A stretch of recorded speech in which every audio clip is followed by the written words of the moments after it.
1935 കാലഘട്ടം. വടക്കേപ്പാട്ട് ഗ്രാമം. അമ്മയുടെ കാലശേഷം പാരമ്പര്യസിദ്ധമായി ലഭിച്ച തൻ്റെ ഒറ്റപ്പെട്ട തറവാട്ടിലേക്ക് ആദ്യമായി കല്യാണി ചുവടെടുത്ത് വെച്ചു. നഗരജീവിതത്തോടും പാശ്ചാത്യ രീതികളോടുമുള്ള നിരസത അവളെ തൻ്റെ പഴയ മാളികയിലേക്ക് എത്തിച്ചേരാൻ സ്വാധീനിച്ചു. പൂർവികരുടെ സമ്പ്രദായവും പുരാതന പൈതൃകവും ജീർണിച്ചു തുടങ്ങിയ തടിപ്പണികളും അവളെ അത്യധികം ആകർഷിച്ചു. സാഹിത്യശൈലികളും അച്ചടിച്ച വാക്കുകളും പഴക്കമേറിയ ഗ്രന്ഥങ്ങളും തനിക്ക് നിരസിക്കപ്പെട്ട ഗ്രാമീണ ജീവിതത്തിൻ്റെ ഒരു പുതിയ ദർശനം അവൾക്ക് ഏകി. ഒളിഞ്ഞിരിക്കുന്ന എന്തിനൊക്കെയോ വേണ്ടി പരതുമ്പോഴാണ് വർണ്ണപ്പെട്ടിൽ പൊതിഞ്ഞിരിക്കുന്ന ഒരു പുസ്തകവും അരികിൽ ഒരു ദ്രവിച്ച തൂലികയും അവൾ കണ്ടെടുക്കുന്നത്. കൗതുകത്തോടെ താളുകൾ മറിച്ചു നോക്കവേ അടിവരയിട്ട ഒരു പദം അവളുടെ ശ്രദ്ധ ഉടനടി കീഴടക്കി.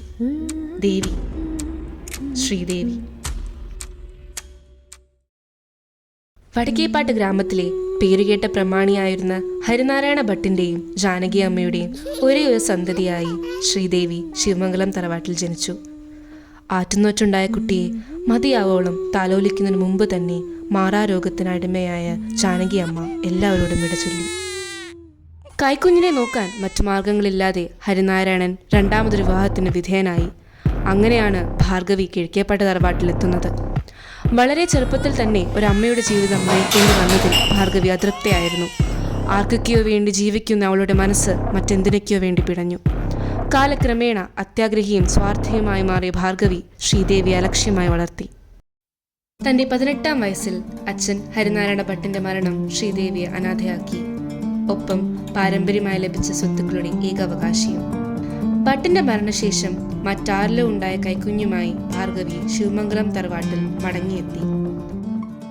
സ്വന്തം രക്തത്തിൽ പിറന്ന കുഞ്ഞിനെ ഭാർഗവി ലാളിച്ചു. മറുവശത്ത് ശ്രീദേവി അവൾ അവഗണിച്ചു, മർദ്ദിച്ചു. നിരന്തരമായ ഉപദ്രവങ്ങളും മാനസിക പീഡനങ്ങളും ശ്രീദേവിയെ തളർത്തി. ഭാർഗവിയുടെ കാപ്പട്യം നിറഞ്ഞ മനം സ്വത്തിനു വേണ്ടി ശ്രീദേവിയുടെ മരണം ആഗ്രഹിച്ചു. ഒരു സായാഹ്നത്തിൽ ശ്രീദേവിയുടെ ആഹാരത്തിൽ എന്തൊക്കെയോ വിഷക്കൂട്ടുകൾ ചേർത്തിളക്കി മറ്റാരും അറിയാതെ അവൾക്ക് നൽകി. മരണവെപ്രാളത്തിൽ അവൾ ഭാർഗവി അമ്മയുടെ അടുത്തേക്ക് ഓടിയെത്തി. ആ ഒരു നിമിഷം, അവളുടെ അവസാന നിമിഷത്തിൽ അവൾ അറിഞ്ഞു, തൻ്റെ വളർത്തമ്മ സ്വന്തം രക്തത്തിൽ പിറന്ന കുഞ്ഞിനു വേണ്ടി അവളെ മരണത്തിലേക്ക് തള്ളിവിടുകയായിരുന്നു എന്ന്. താൻ അല്പം പോലും ആഗ്രഹിക്കാത്ത തൻ്റെ സ്വത്തിനു വേണ്ടി, താൻ അനിയത്തിയെ പോലെ കണ്ടിരുന്ന കുഞ്ഞിനു വേണ്ടി, കല്യാണിക്ക് വേണ്ടി.